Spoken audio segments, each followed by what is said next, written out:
Liv Maria, Julia Kernino.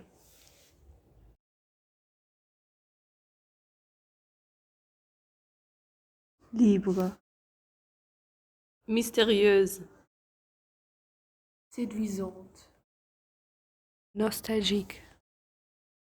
vivante, passionnante, indépendante, Innocente. captivante.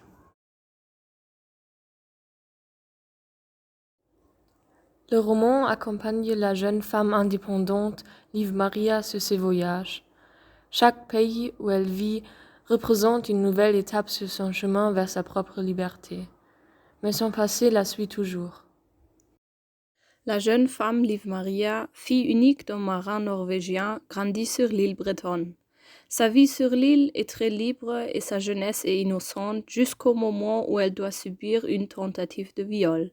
Après cet événement très marquant, elle va chez sa tante à Berlin. Encore adolescente, elle tombe amoureuse de son professeur d'été et commence à avoir une liaison avec l'amour de sa vie. Mais la mort de ses parents la ramène sur l'île. Quand ses parents meurent, elle part à Chili où elle se jette dans le travail et dans des relations superficielles. Pendant cette étape de sa vie, elle séduit des hommes et essaie de vivre sa vie sans réfléchir beaucoup à ce qu'elle fait. Puis elle rencontre un jeune Irlandais et qu'elle ne reste pas seule. Avec cet Irlandais, elle s'installe en Irlande.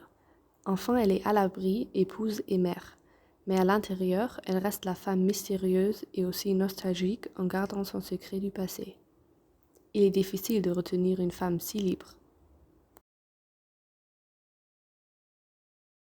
Je veux bien enchaîner directement sur ce point. Liv Maria, la femme libre qui voyage dans le monde entier pour vivre des multiples vies. Comment s'oriente-t-elle dans ce monde? Alors, ce que j'ai remarqué, c'est que Liv Maria vit dans un monde surtout guidé par les hommes. Elle est fille unique, a 3 oncles, sa mère meurt et les femmes qui lui restent sont sa tante à Berlin et sa belle-mère. Elle n'a même pas une meilleure amie et personne à qui elle peut faire confiance. Julia Kernino réussit à maintenir cette idée de liberté. Le personnage d'Yves Maria est quelqu'un avec beaucoup de facettes et je suis contente que je puisse faire connaissance avec elle grâce à la lecture du roman. Mais comme toi, j'aurais aimé que cette femme forte et libre qu'elle représente soit plus marquée par des femmes. D'où vient qu'elle s'appuie autant sur les hommes dans sa vie et qu'elle cherche un appui?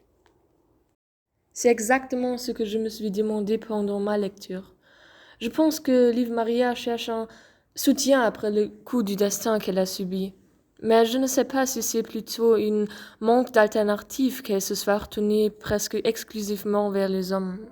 Ma théorie est qu'en raison de la mort prématurée de ses parents, Liv Maria aspire à tant de relations amoureuses avec des hommes, surtout plus âgés. Peut-être elle cherche des personnes qui pourraient être comme des membres de sa famille, car elle n'a pas reçu amour ni de ses frères ni de ses sœurs. En tout cas, j'ai vraiment aimé les romans de Kernino.